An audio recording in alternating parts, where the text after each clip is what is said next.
Alright,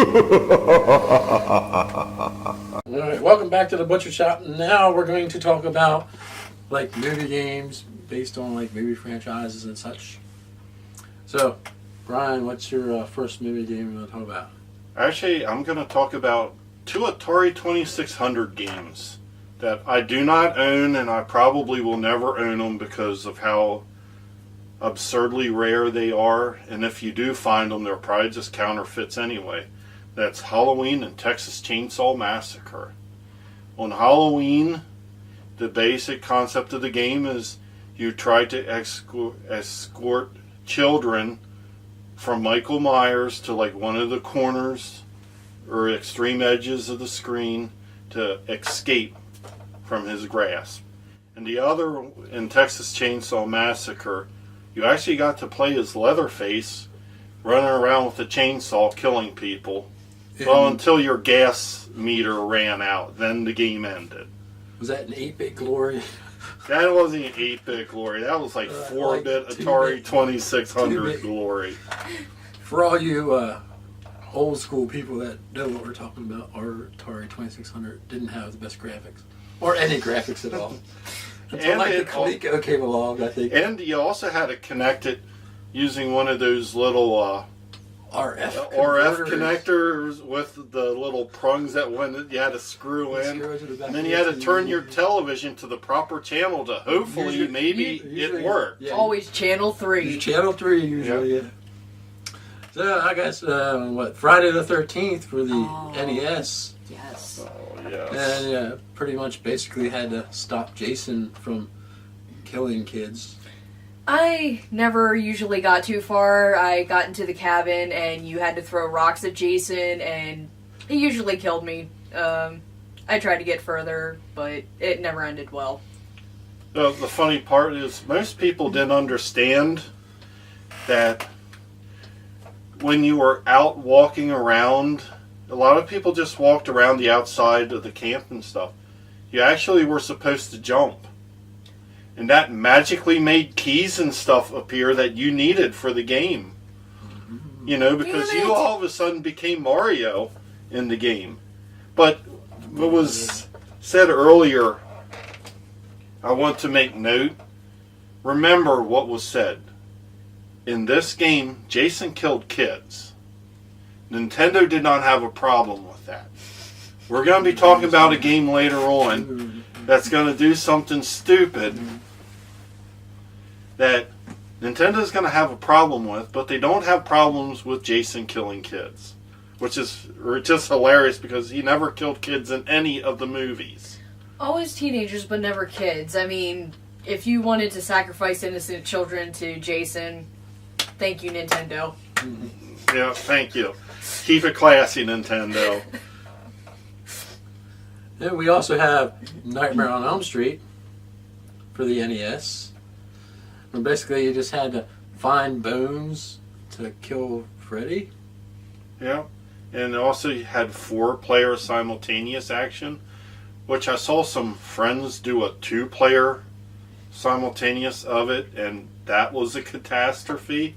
I could only imagine what tight side-scrolling, very precise jumping in 4-player would be, other than a complete disaster. Probably be about this then. You have to like stare at the TV, which they never tell you to do. Jump, no, you jump, fuck. Okay, everyone jump in unison. We got to get across this pit. We got to get this bone. I'll be the person to say, jumping games, I sucked at jumping games. Yeah. Lots of times, I died jumping. Yep, I wasn't so good at it either. And that's why I wish I had one of those fucking fake bricks. Remember them way back when you were a kid that you could fucking throw at the TV? Yep. Or a real one. I don't give a fuck, because it was pissing me off. It's like, well, hey, we needed a new TV anyway. It's fine. Don't worry about it. Yeah. And you can buy them cheap now. So. Yeah. So anything else we got? Well, Bram Stoker's Dracula. That was a big movie that came out, and it came to like all the systems. And on the system, basically, you played as one of the characters from the movie.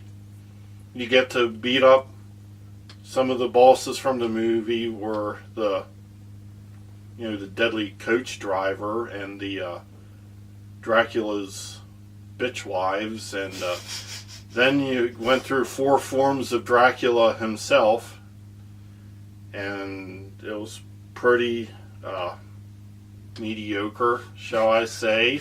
Like the movie. Yeah, just like the movie. Very long, too long, and very mediocre, just like the movie.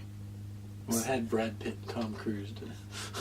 Yeah, and that So, explains why That it's so bad. explains it. Yeah, that does explain That a does lot. explain it.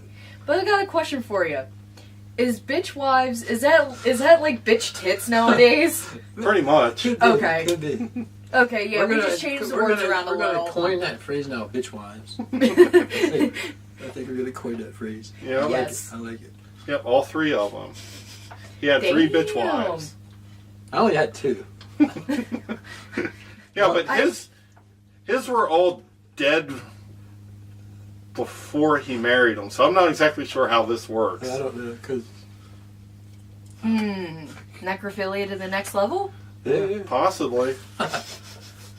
But he's Alright. also dead too, so that technically So, doesn't. undead bitch wives. That's even worse. Yeah. I mean, I have an alive bitch ex. Does that count? Yeah. Yeah. Sure, why not? Okay, yeah, I think if I would ever turn into a vampire, I'd probably suck her dry, and not in that good way. Not in the good way. Not in the nice way. So Also, with movie monsters and stuff, you can't forget about the entire Castlevania series. I mean, you had Frankenstein, you had Dracula, you had the Grim Reaper, you had Medusa, you had pretty much all of the famous horror movie monsters in it. The Mummy, they were pretty much all there except for Wolfman. He kind of got shoved to the side. He was kind of in it, but he kind of got shoved to the side because, nobody likes Wolfman. poor guy. Yeah. And Simon Belmont used to have to go through the castle, but the worst thing was that fucking cross that he threw, because that was the biggest piece of shit weapon ever. Or maybe the holy water. I don't know. Can't decide which one was worse. The holy water. The holy water was worse than the cross, but Yeah. It was a good way to stun lock some of the enemies, but yeah, the holy water was bad. until you fought your way through the castle to fight Dracula at the end. Yeah. Which I never was actually ever able to beat the first game because it kept locking up on my NES. It had like a very weird little thing where it would just lock up. Somewhere around the Grim Reaper stage, it would just lock up on you. So it was unfortunate. Hey, you always gotta have glitches in games at some point, right? Yeah. Right now, my dog wants to be in the shot, so Way to go, dog. Way to ruin the whole thing. way to go, Laddie. Well, do you have any horror games you want to Do review? you have any horror games that you played? Yeah. No. No. Besides the I Gotta Pee game now. So is the dog's potty emergency The over? dog's potty emergency is over for now. Okay. For five, For 5 minutes. All right. All right. I got another game to show. This is a beauty from the Super Famicom in Japan. Also came to America, but the artwork was garbage. This is Nosferatu. Basically, the game itself isn't all that great. It's one of those old Prince of Persia type games where it's all about 3D puzzle solving, platforming. You fought bosses in it, but they were all really basic. Everything in it involved you punching and kicking stuff. So when you fought Dracula, you punched and kicked Dracula to death, which is just comical. I guess you're just that lethal of a puncher that you don't need a stake to put You through don't his need a heart. stake to kill Dracula. Like Yep, you how just it's punched really and kick him. Apparently, being a third-degree black belt is all that you need. So, Anything else? What about Frankenstein's monster? Actually, that was kind of like a pretty small, not known about NES title.